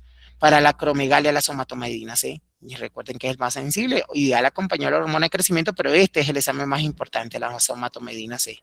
En el caso de Cushing, ojo, como tamizaje, cortisol en orina en 24 horas. Para confirmar ya es otro cuento. Y aquí están los paraclínicos que se pide para descartar el hiperpara, que ojo con el hiperpara, el más importante es el que tiene hipercalcemia, que es el que se asocia con hipertensión resistente, y aquí les dejo los paraclínicos para ahorita que los que van a tener la presentación, o aquí con la doctora Karen Muñoz podemos cuadrar esa parte de las presentaciones, tener esto como claro cuáles son los paraclínicos de primero y segundo contacto que vamos a solicitar. Después de esto, después del A, después del B, yo cito al paciente, me viene con los paraclínicos, descarto todo y en ese momento, con el resultado del mapa o con la cardiografía, yo voy a hacer la aproximación terapéutica. En la aproximación terapéutica yo tengo dos opciones: el mapa, el que ya lo conocemos, o la ruta ideal, que es la cardiografía por impedancia. Esta es la ideal, pero ya gracias a unos estudios que se han realizado con el doctor Dan Novar años anteriores, el mapa nos puede dar una aproximación terapéutica cuando no disponemos de la cardiografía. La cardiografía es sencillo, ahorita lo vamos a mirar rápidamente, nos muestra unos fenotipos y esos fenotipos me indican qué medicamento le voy a dar. Con el mapa tendríamos que hacer algunos ajustes adicionales. Esta es la aproximación terapéutica que hacemos actualmente en Colombia, luego que salió el estudio. Como van a tener la presentación, esta es la calculadora que nos está disponible, totalmente gratuita, para los especialistas que vamos a hacer este ajuste. Entonces llega el paciente con los resultados del mapa. Ojo, esta calculadora se hizo con los resultados del mapa. Yo miro cuál es el promedio sistólico, el promedio diastólico, la cardíaca promedio, ¿cierto? Escribo estos datos que ustedes le colocan ahí, la edad, el peso, la altura, el género, y esto les bota en forma indirecta los resultados hemodinámicos, como es su complacencia arterial, como su volumen sistólico, su gasto cardíaco y resistencia vascular.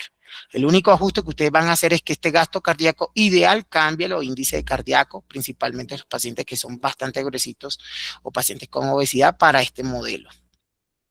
De esto salen estos parámetros que ustedes ven acá. Acá les dejo cuáles son los parámetros normales, pero vuelvo y les digo, eso los bota la calculadora y lo único que ustedes van a hacer es cruzarlos con parámetros normales y van a determinar dónde cae su paciente. Si es un fenotipo cardiogénico por este patrón de mapa, ¿y cuál es un perfil cardiogénico? El que tiene índice cardíaco elevado o un gasto cardíaco elevado con resistencia vascular disminuida. Miren cuál es el cuarto medicamento que debemos considerar, un beta bloqueante. Miren que ya de entrada se les facilita. Y que tengan la plena seguridad que cuando empiecen a utilizar la calculadora, ustedes la cogen rapidito.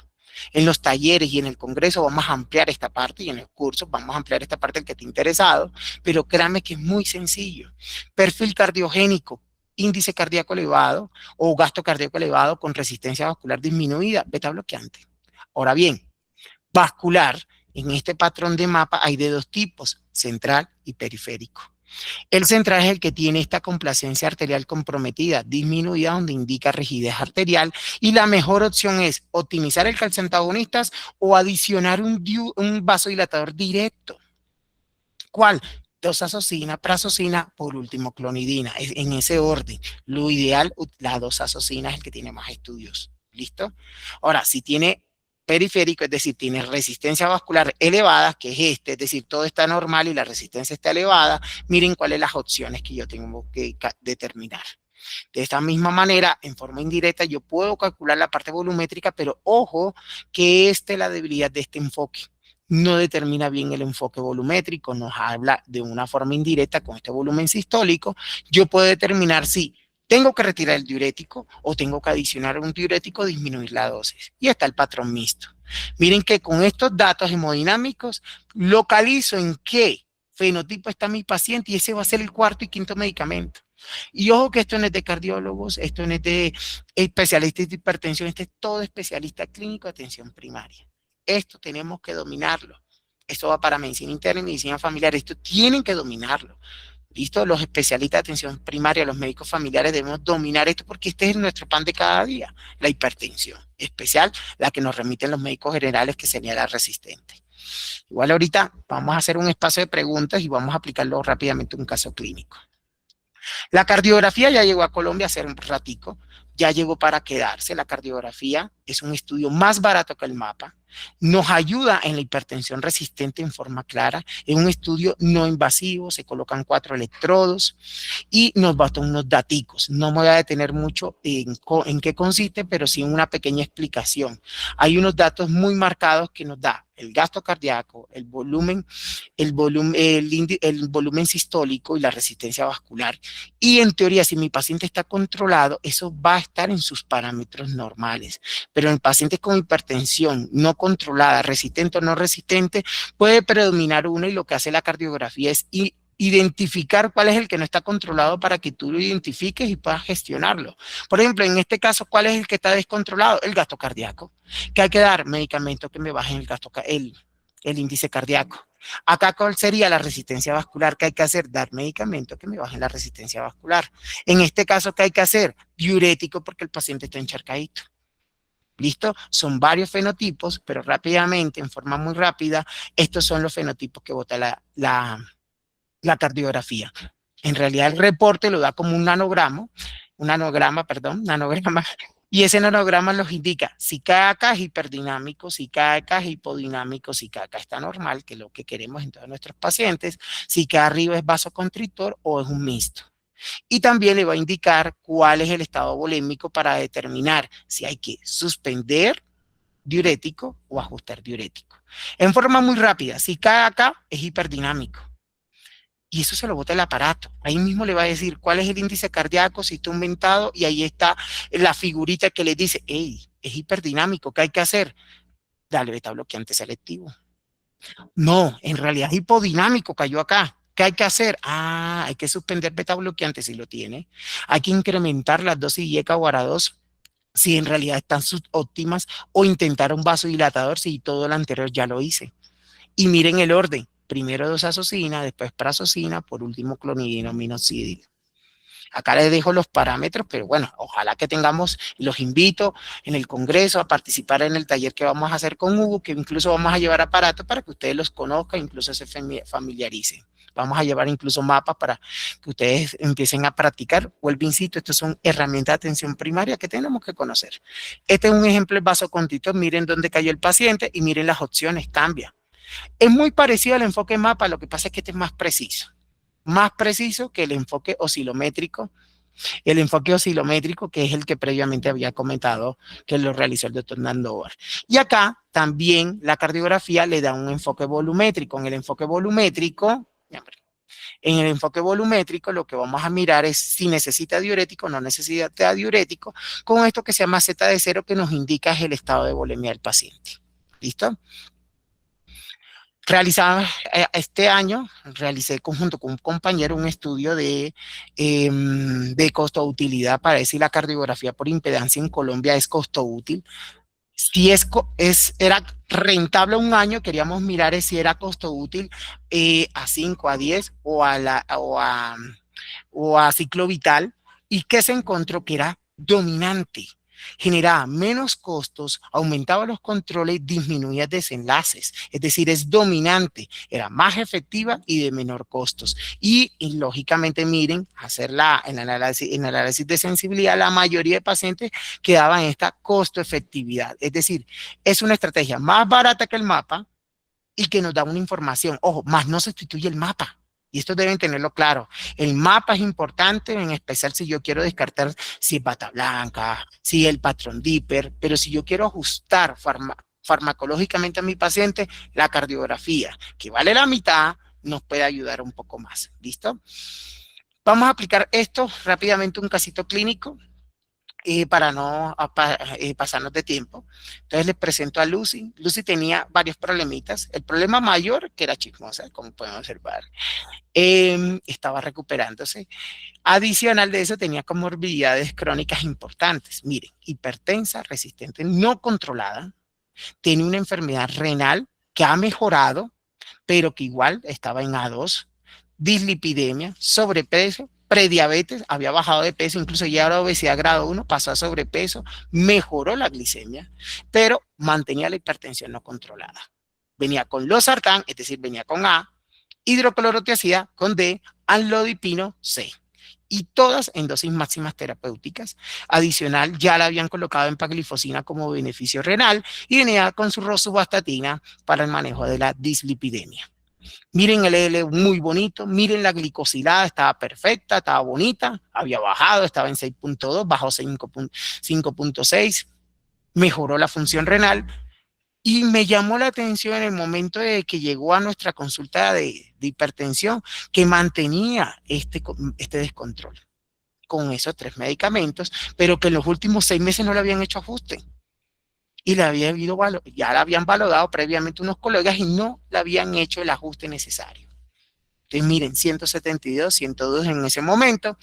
Ya venía con los registros de AMPA, como les comentó Hugo, tenemos una herramienta que ustedes la van a tener disponible y colocamos esa herramienta en los registros en el AMPA y nos mostró que era una hipertensión sistodiastólica divergente que tenía alta actividad. Incluso la herramienta nos bota cuál era su velocidad de onda de pulso, porque este es método oscilométrico y que estaba alta, es decir, tenía un componente de rigidez importante. Pero miren el promedio ambulatorio, paciente mantenida hipertensa. Quien había comentado previamente esta paciente era un ex residente mío bien, es juicioso, un profesional muy bueno y él hizo el ajuste que era. Quiero hacerle rápidamente esta pregunta a ustedes. ¿Ustedes qué harían con este paciente? Ya les comento qué hizo el compañero. ¿Qué harían con esta paciente? La adicionan clonidina, la adicionan prazosina, la adicionan espirolatona o plerenone o solicitan MAPA. Hay 2 opciones que son verdaderas. Vamos a ver qué opinan ustedes. Pueden contestar por el chat y ahí Hugo me ayuda. Vamos a darle un minuto. Están en plena confianza. O si quieren abrir micrófono, también es bienvenido. El doctor Julián Gaitán dice MAPA, la doctora Liana Waldrón D, MAPA, la doctora Sandra Valero C, adicionar espironolactona o eplerenona. Muy ¿Quién bien. da más? ¿Quién da más? ¿Quién da más? ¿Quién da más? La C. Tenemos una manito levantada también. Perfecto. La manito, ay no, la manito levantada. Oscar. Sí, doctora, sí, señora. Sí, yo diría que la C, inicialmente, si ella está adherente al manejo, ¿no? Listo. Espironolactona, Perfecto. eplerenona. Perfecto. No, lo felicito. En realidad, las 2 opciones que están indicando todos los compañeros son las correctas. Si yo me voy por guía, y aquí parafraseo lo que dijo el último compañero, el último colega, sería la C. Si es adherente y todo, yo puedo agregarla ahí y solicitar el mapa. Pero si mi paciente, yo dudo, ¿será que sí, será que no? Tengo que confirmar, tengo que solicitar primero el mapa. Las 2 son verdaderas. O yo puedo mandar el mapa, o si es adherente, yo de una paso a la E. ¿Cuál de las 2? La espironolactona es más barata, yo puedo empezar la espiro y si no la controlo de efectos secundarios, rotarlo a una eplerenona. Y quiero recordar, ¿se acuerdan el ABC? de la hipertensión resistente, el A, que también era ajustar el diurético, y con orgullo digo, el compañero hizo todo al pie de la letra muy bien. Pasó el losartán a valsartán, pasó la hidroclorotiazida de indapamida, lo dejó cada 12 horas, agregó la E, y miren, lo hizo muy bien, y descartó secundarismo lindo, lo descartó perfecto. No tiene secundarismo, hizo todo el abordaje y me lo envió con los registros de AMPA a mi consulta. Cuando llega a la consulta, miren, mejoró. ¿Se acuerdan que estaba en 160, pero sigue hipertensa? Y este es el paciente que es hipertenso, resistente en toda su definición y complejito, que hay que hacer algo adicional. Acá tenemos dos opciones: o solicitarle mapa, o un mapa nuevo para hacer el abordaje que vimos ahorita, o la cardiografía. En la consulta nosotros tenemos la cardiografía en ese momento y realizamos la cardiografía, pero ya incluso él venía con un mapa. Yo les voy a mostrar cómo le mostró la cardiografía y cómo fue lo del mapa, y van a ver que la respuesta es muy parecida. La cardiografía que nos arrojó un estado hiperdinamico. Si lo ven acá, miren el índice cardíaco. El corte está hasta 4.2 y está en 5.5. Nos botó aquí en esta zona que nos indica que es hiperdinamico. Y si ustedes se acuerdan el algoritmo, ¿qué nos dice cuando es hiperdinamico? Que el índice cardíaco está elevado, que la resistencia está baja, que líquidos, los contenidos de fluidos totales están normales, y lo que mi opción ideal sería adicionar un beta bloqueante beta selectivo. Ojo, beta 1 selectivo. Y ustedes se preguntarán, ¿beta 1 selectivo? Sí. Pensar en la seguridad, en el paciente y en los beneficios que trae un beta 1 selectivo. Los beta bloqueantes es una clase aparte, pero cada vez que ustedes vayan a matar un beta bloqueante, recuerden, si el paciente tiene antecedente de disfunción eréctil, asmático, vayan con un beta 1 más selectivo, no vayan con un metoprolol, posiblemente un bisoprolol o un nebilolol mejor. Si ustedes quieren mejorar resistencias periféricas, lo más probable es que requieran mejor un nebilolol que un bisoprolol. Bisoprolol es muy bueno, pero cuando queremos mejorar resistencias periféricas, nos toca a veces incluso el nebilolol. Bueno, que sería mejor.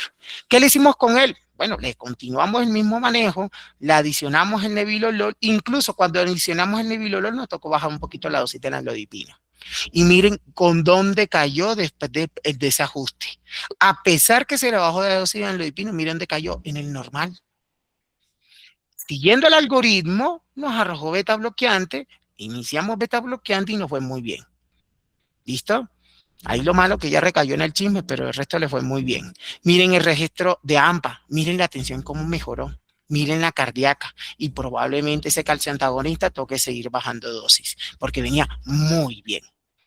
Ahora, gracias, en este caso se prestó porque el paciente traía un mapa, y como traía un mapa, se prestó para hacer el ejercicio con el mapa. Calculamos el patrón hemodinámico por mapa, y miren que nos dio también lo mismo. Miren el gasto cardíaco elevado que lo tenía. El corte está 8 y estaba en 10. También nos indicaba que en el caso del enfoque de mapa, el hiperdinamico acá se llama cardiogénico, pero es casi igual. ¿Y qué nos indica? Iniciar un beta bloqueante. Por punta y punta nos indicaban beta bloqueantes. ¿Qué había que hacer? Darle beta bloqueante al paciente.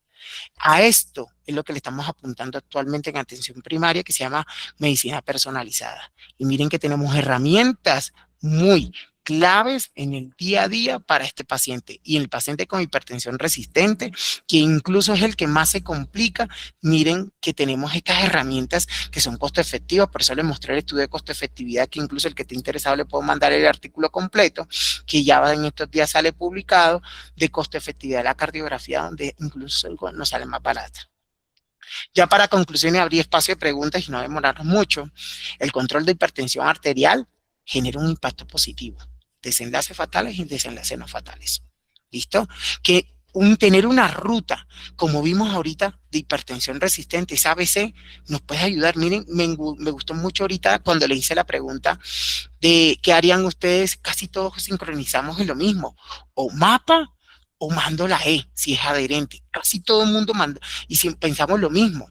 No pensamos una cloridina, no pensamos una prazosina, no nos vimos por otra ruta. Miren, tener claro la ruta, dónde va, qué tenemos que hacer, nos facilita mucho el abordaje y que todos hablemos el mismo idioma. Y por último, tenemos herramientas costo efectivas. y que desde atención primaria nos pueden ayudar. ¿Qué nos falta? Si nos falta conocimiento en el mismo, vamos a reforzarlo. Si no sabemos interpretar una cardiografía, entonces vamos a aumentar nuestro conocimiento. El mapa, como les mostré ahorita, tenemos una herramienta de calculadora hemodinámica gratis. ¿Cuántos pacientes de mapa no le llegan a ustedes? Y ustedes pueden utilizar esa calculadora, cruzarla con los fenotipos y hacer un abordaje un poquito más personalizado. ¿Listo? Bueno, esto es lo que le traíamos con Hugo. Ahorita abrimos espacio de preguntas. Todas son bienvenidas, o si tienen un casito clínico también es bienvenido, o a cualquier comentario. Estamos atentos. Eso, Harold, muchísimas gracias. Qué buena intervención, como siempre. En el chat hay dos preguntas. Voy a leer la primera y miramos si quiere la respondemos entre los dos. Si La quiere, primera espérate, pregunta. Hugo. Primero, hay una manito levantada antes de pasar las ¿Listo? preguntas. Perfecto. Julián. Está Julián. David Gaitán. Compadre. Bueno, Uy, luego el muy doctor buenas Pérez. noches, no sé si me escuchan ahí. Fuerte y claro. Bueno, perfecto. No, destacar la excelente ponencia de antemano a los dos. Pues yo ya tengo la fortuna de conocer a Harold, pero felicitarlos a los dos. Excelente ponencia y nos obliga, y esto lo hemos hablado con Harold y con demás colegas, a hacer una medicina de decisión. Esto yo lo he revisado con presidentes de individualizar, utilizar de pronto, no sé si lo mencionaste, la presión de pulso, porque evidentemente la presión de pulso, aunque muchas veces no lo consideramos, pero digamos, esta paciente tenía una presión de pulso muy alta y estos pacientes dinámicos, pues se hubiera beneficiado en bloqueador muy seguramente desde el inicio. Son pacientes que tienen que estar dentro de nuestro algoritmo, de siempre, eso es lo que nos caracteriza a los médicos familiares, mega, pero ¿por qué? Porque entonces, sencillamente, también hablar sobre la presión de pulso, que me parece que es un algoritmo importante. Y otra cosa es el porcentaje real de hipertensión resistente. No sé si lo tengan. ¿Por qué? Porque hay muchos de nuestros colegas que todavía dejan los sartán 50 miligramos al día y no sé si esta paciente tenía los sartán 100 miligramos una vez al día. Recordemos que los sartán, el mecanismo de acción y la vida media no le da ni siquiera casi ni para 12 horas. Entonces, dejar los sartán 100 miligramos una vez al día a manera de cuña es una mala práctica antes de considerar, entonces, considerar una hipertensión arterial resistente. Y otro fenómeno, lo decía, mire, paciente que baja de peso, paciente que se controla mucho la tensión. Entonces, eso como mis 3 puntos. Listo, no, excelente, Julián. Tocas puntos muy importantes. En los subtipos, cuando uno habla de presión de pulso, no habla de fenotipos, sino de subtipos, que fue lo que habló inicialmente Hugo. Es importante, y esto, miren lo curioso que comenta Julián. Tener la presión sistólica, la presión diastólica, ya yo tengo la presión de pulso. Y la presión de pulso nos habla en forma indirecta del estado arterial de mi paciente. En forma indirecta, pero ahí le da el dato, si está rígido, si hay disautonomía, una presión de pulso menor de 50. Ojo, este punto, corte en Colombia es 50 por estudios colombianos, ya nos casamos con el 50 hace rato. Menor de 50 disautonomía, por encima de 50 pensar un componente rigidez. Totalmente de acuerdo contigo, y esa presión de pulso yo la puedo tomar, si estoy tomando adecuadamente la presión arterial en mi consulta, yo la puedo tomar de ahí, o del AMPA, o del MAPA, pero es importante involucrar en nuestro abordaje, y eso lo mostró Hugo inicialmente, la presión de pulso, y totalmente de acuerdo contigo. Con respecto a lo segundo, la paciente tenía 50 cada 12 horas, sino uno, por dejarlo miligramos día, por eso lo coloca, porque es importante lo que dices. Los sartán, a pesar que algunos pacientes pueden ser catabolizadores lentos de los jarados, la mayoría de los latinos somos catalizadores rápidos, perdón, ahí que se me enredó la lengua. Al ser catabolizadores rápidos, la mayoría de jarados, excepto por el ibersartán y el olmesartán, todo lo podemos rapidísimo, se nos puede quitar el efecto en 12 horas. De tal manera que el ciclo circadiano arrojado por el mapa nos puede ayudar a nosotros a caracterizar mejor el horario de toma de medicamentos. ¿Listo? Entonces, ese se llama cronoterapia, con tomar los resultados del mapa y determinar si es mejor dividir el valsartán, dividir el losartán. Pero de antemano yo estoy totalmente de acuerdo. Contamos en país latino, la mayoría de latinos catabolizamos rápido los ARA2 y normalmente nos queda corto una dosis día. Normalmente requerimos dos. Y lo de la obesidad, es claro, la obesidad hace parte de la etiopatogenia de la hipertensión resistente y tenemos que abordarla. Eso es increíble. El paciente baja de peso y empezamos a quitar medicamentos. Creo que había otra mano levantada, no sé si estaba Hugo Fuentes, creo que estabas por ahí. Hola, profe. Sí, ¿Cómo ¿me has escuchan estado? bien? Cuéntanos. Cuéntanos, Hugo. Bueno, de antemano, profe, muchas gracias nuevamente por estas charlas académicas. Yo tenía como una pregunta, un comentario, porque precisamente como en el abordaje que plantea el doctor Dagnovar, pues que saca inicialmente los subtipos, que fue lo que tratamos en la primera parte de la charla. Luego también con el mapa en la publicación de este año, creo que es como de febrero, de enero, febrero, en el Journal de Hipertensión, establece como los fenotipos de cardiogénico, que sería como ese perfil de predominio de frecuencia cardíaca, como tú muy bien lo explicaste, por encima de 80, y nos presenta como un árbol de decisión. Yo tengo presente el árbol de decisión, que básicamente lo que te pide es tener presente presión diastólica, presión de pulso y frecuencia cardíaca. Lo que no sé es si han hecho la correlación entre el árbol de decisión que ellos plantean versus, porque el árbol de decisión simplemente son estos tres valores y compararlos con la cardiografía para ver cuál fue más fácil de utilizar. ¿En qué sentido? Yo sé que la cardiografía igual te da los valores y te da el resultado al final, sino que en el estudio que él planteaba, él retrospectivamente entrenó a los médicos y los puso a utilizar el árbol de decisión y les fue mejor. Entonces, yo por acá igual tengo como el árbol de decisión que quería compartir, por si lo puedo dejar acá en el chat, porque creo que también es una herramienta que tiene un muy buen poder de rendimiento para esos pacientes hipertensos. Y además que en el último artículo que él plantea de esto, menciona de que si bien tiene como todo el beneficio en la hipertensión resistente, incluso menciona que desde el primer abordaje del paciente hipertenso, o sea, que el paciente NAIF que no ha tenido tratamiento, incluso lo podemos tratar mucho mejor si ya sabemos fenotípicamente qué es lo que lo está afectando. Muy Entonces, bien, no sé Hugo. si tiene algún Sí, comentario.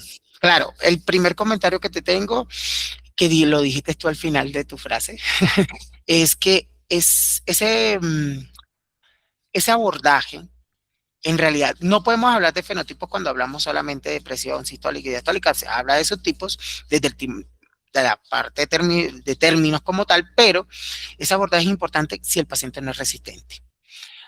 Hace poco realizamos hace como un año en la Universidad Austral hicimos como un cruce de la calculadora hemodinámica cuando hablábamos de hipertensión resistente versus la cardiografía, incluso hay diferencias. Y el árbol, me encanta ese árbol, incluso puedes compartirlo con los compañeros, ya yo lo tengo, es muy bueno, pero ese abordaje es inicial. Inicial es muy bueno, incluso no muestra mucha diferencia con otros estudios, perfecto, pero de ahí en adelante, cuando el paciente ya viene con más de 2 medicamentos antihipertensivos, sí genera un poquito de interferencia. ¿Por qué? Porque ya se empiezan a alterar ciertos estados hemodinámicos que no se lo puedes predecir en forma oscilométrica, porque el principio de ese árbol de decisión es oscilométrico y a veces tenemos que medir. Te pongo un ejemplo, el fenómeno volumétrico oscilométrico falla un 60%, eso es mucho. Si tú me preguntas a mí, 60% es mucho. Y el perfil volumétrico es relativamente frecuente. Entonces, yo te hago una recomendación un poco ya personal, es utilízalo inicial o el paciente no controlado con uno máximo 2 medicamentos. Después del segundo medicamento, apóyate un poquito más en los cálculos, ya sea o en la calculadora hemodinámica con el mapa o con la cardiografía si es posible. ¿Listo, Hugo? Pero perfecto y excelente y te felicito y compártale a los compañeros el árbol. Me parece muy práctico, incluso él tiene una herramienta muy bonita con el árbol que me encanta, que se va moviendo dependiendo del patrón y es muy buena, pero ese abordaje es inicial.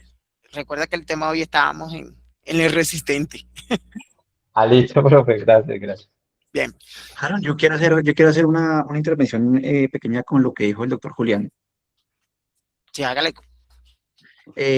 Doctor Julián, excelente pregunta y mire que usted tiene la razón en ese prospecto del paciente obeso. Cuando hablamos de hipertensión arterial resistente en el paciente obeso, sabemos que ese paciente obeso tiene los niveles de aldosterona alterados o los tiene circulantes altos. Por eso los pacientes con hipertensión son unos fenotipos que retienen sodio, son hipervolémicos, disminuyen la renina y por eso mejoran mucho con el aporte de los agonistas mineralocorticoides. Porque como tal el adipocito libera leptina y adiponectina, estimula las suprarrenales y eso lleva a que se aumente la aldosterona y que tenga ese fenotipo retenedor. Por eso el pathway cuando metió la espironolactona y la predenona, le fue también.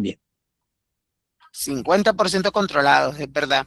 Exacto. Listo. Aunque tenemos moléculas nuevas, ¿no, Harold? Que lo comentamos que hay en un artículo que se lo envié, de la nueva molécula para, para el manejo de estos pacientes, ¿no? Sí, cae en la línea como si fuera el E, cae en la línea del E, que ahorita tenemos espironolactona y eplerenone, y salió ahorita los inhibidores de la sintetasa, de la aldosterona, muy buenos. En realidad yo me esperaba un poquito más de potencia, pero muy buenos resultados renales en reducción como tercer y cuarto medicamento. No están disponibles en Colombia, pero ya se espera que para el próximo año estén, y eso es una alternativa muy buena que nos llega para ese grupo del E. Entra en el grupo L, ya no solamente vamos a tener espironolactona y eplerenone, vamos a tener Baxdrostat muy bueno. Esperamos que los estudios de seguridad, pero ya está disponible. AstraZeneca ya lo tiene planillado para Colombia el próximo año. Y por decirlo así, una opción adicional que nos dan en ese grupo E. No va a sustituir el A, no va a sustituir el C ni el D, pero el E puede haber unas muy buenas opciones, principalmente si el paciente tiene enfermedad renal proteinúrica de origen hipertensivo. Si quiere pasamos a las preguntas, si no hay algún compañero que tenga otro comentario o pregunta. No sé, creo que Edison tenía la mano por ahí levantadita, pero no lo veo La por ahí. mano levantada. Creo que ya no está. En el chat encontramos dos preguntas. La primera es, Pregunta, sí. si tuvieran que mencionar 3 acciones que todos deberíamos implementar mañana para mejorar el control de los pacientes con hipertensión resistente, ¿cuáles serían? O sea, mañana, primera hora, pacientes, 7 de la mañana. Trancón 7 en de la boca. mañana. Ya el trancón les elevó la atención, ya con eso ya. Ya, con eso ya uno ya llegué. Y el de la facturación que también Sí. se Sí, estresó. que lo Pues torea. A veces. empiezo yo. Yo creo que lo primero para tomar una atención adecuada es primero educar al paciente y al familiar. Es supremamente importante porque si ustedes se dan cuenta, los que hacemos consulta a las 7 de la mañana, uno llega a las 7 y los pacientes ya están ahí. Y simplemente el hecho de esperar los estresa, les sube la tensión. Incluso el ayuno. Y si ustedes hacen la consulta en la mañana, muchos pacientes ni se toman los medicamentos para esperar cómo les sale la tensión. Sí. Entonces, yo creo que es mucho educación, es mucho decirle, mire, mañana no haga ejercicio extenuante, no fume, no tome, no se ponga ropa apretada, y eso hágalo 30 minutos antes de ingresar a la consulta. ¿Sí? Porque ya sabemos que los pacientes que esperan en consulta se estresan y la tensión sale elevada. Explicarles en el momento en que lleguen a la consulta, eso generalmente lo hago yo porque yo en mi consultorio en ninguno de los dos tengo silla con apoyabrazos, entonces yo los siento en la camilla y les explico, se sienta en la camilla, descanse, con los pies extendidos, las plantas sobre la escalinata, y voy a ir a tomarle la atención en 5 minutos y vamos hablando.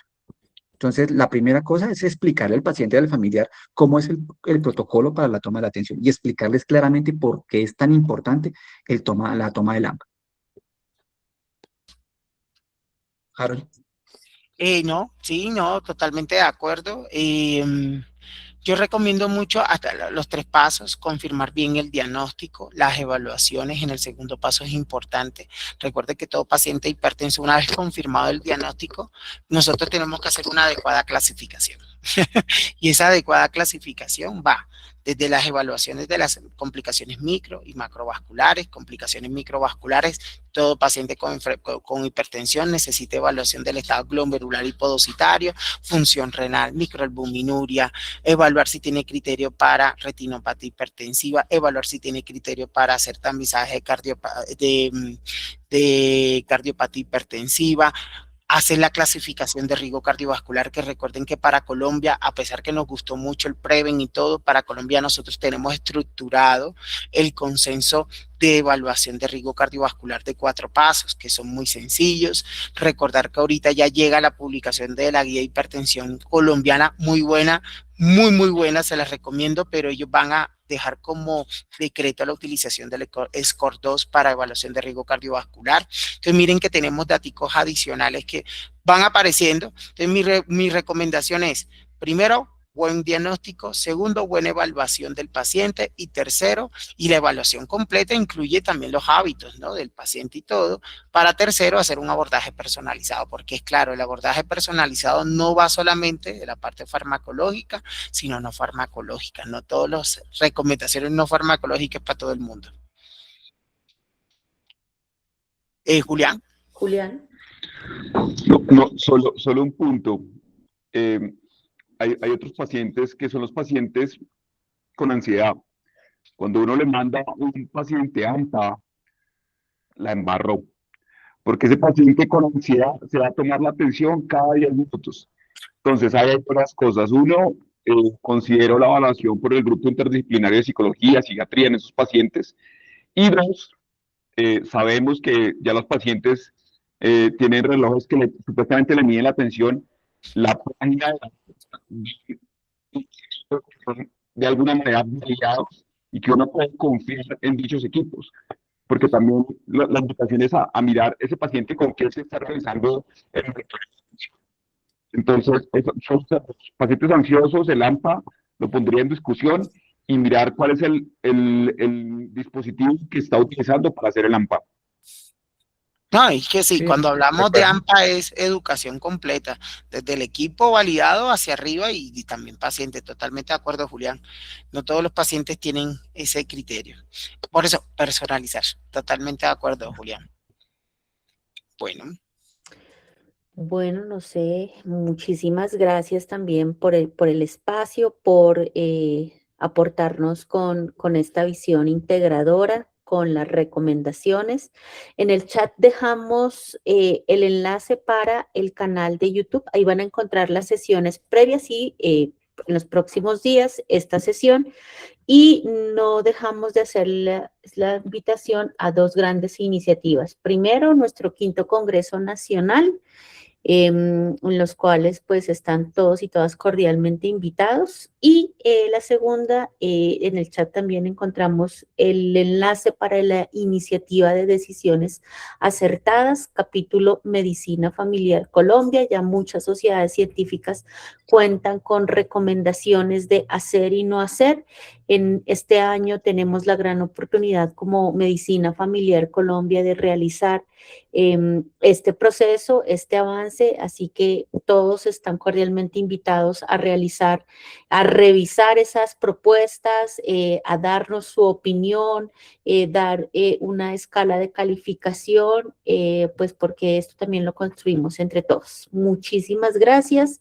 Gracias también a nuestros estimados ponentes en la noche de hoy y pues esperamos verlos en el Congreso y en las siguientes actividades que seguimos desarrollando. Mañana tenemos una sesión súper importante que es organizada por toda nuestra comité científico y académico relacionado, incluso va a tener un componente práctico y un componente un poco más teórico y un componente presencial relacionado con tamizaje para cáncer de próstata. Están también cordialmente invitados. Miren, estas actividades son sin costo, son virtuales y afortunadamente tenemos colegas de medicina familiar y de otras disciplinas que nos aportan para esta formación en desarrollo profesional permanente. Entonces también los invitamos muchísimo. Que tengan buen resto de noche y gracias, doctor Harold, gracias, doctor Hugo, y muchas gracias a todos los que nos acompañaron. Muchas gracias. Muchas gracias, colegas, gracias, Harold. Chaito. Gracias, estamos charlando. Muchísimas gracias.